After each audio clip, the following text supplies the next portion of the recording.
All right, guys, we are live here on Radio Row at CPAC in Orlando, Florida, and we got one of my favorite conservative political activists, Fog City Midge.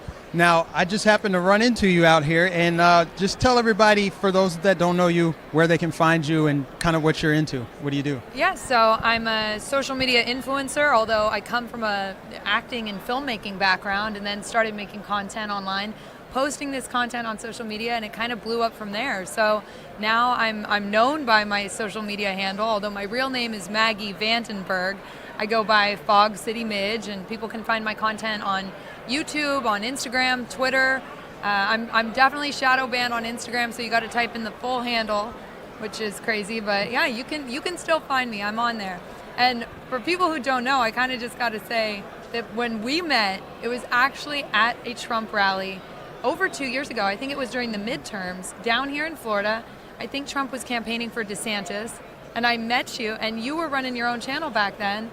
And yeah, it's just amazing to see you now here 2.5 years later at CPAC. Yeah. Now, Fog City sounds a lot like San Francisco. Did you used to live in California? Yes, that's where that Fog City moniker comes from. So yeah, Fog City, San Francisco. I'm from the bastion of liberalism and started my channel and my content right there behind enemy lines in the heart of it all in San Francisco.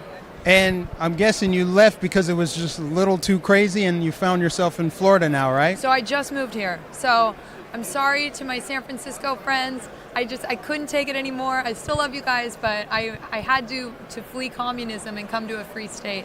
And I got to say, there is a reason people love it down here in Florida. And it feels good. You can feel the freedom. People are happy. People are walking around here at CPAC and they are happy. Yeah, and you know, with what's going on with the left and the craziness, they've obviously taken over California. It's conquered territory, unfortunately. Their aim is to take down Florida and Texas. Let's talk a little bit about how insane they are, specifically with like cancel culture.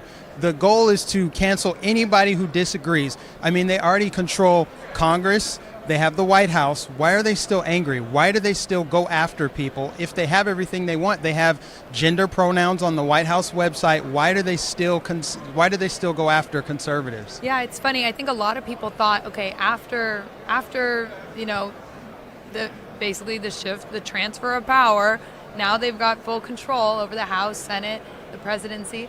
So it's going to get better, right? But no, if anything, I feel like the left has doubled down on the insanity and the cancel culture, and now they're out for blood because they don't want to just sort of win. They want to crush and destroy the enemy, which is something that we see happen in communist countries. We see that happen, you know, under these Marxist ideologies. They don't want you to be allowed to exist or allowed to have your platform and say what it is that you believe in. They want to force you to believe what they believe.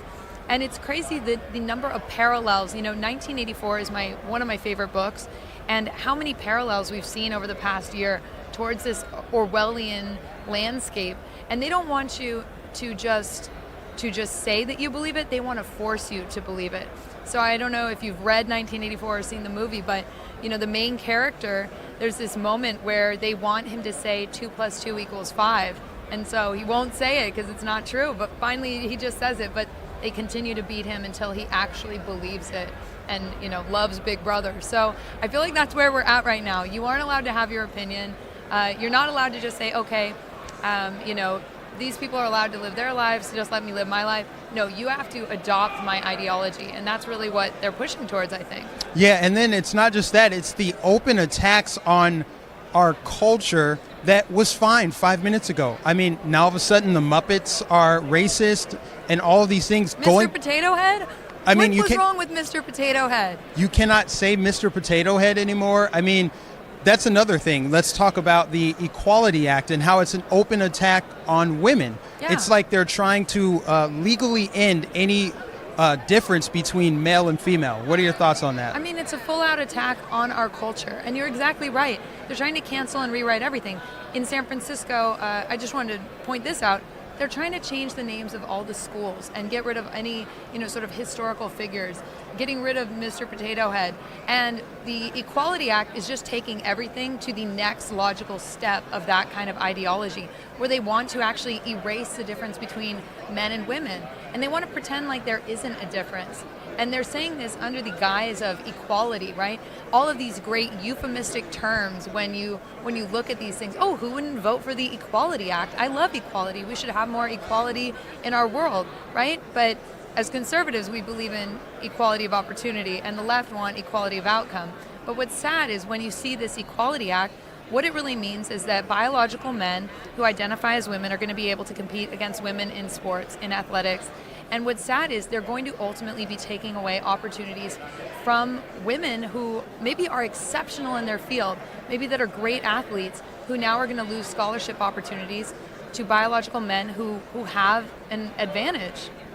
Yeah, and the thing is, Trump pointed this out when he said, okay, you guys want to take down these statues, right?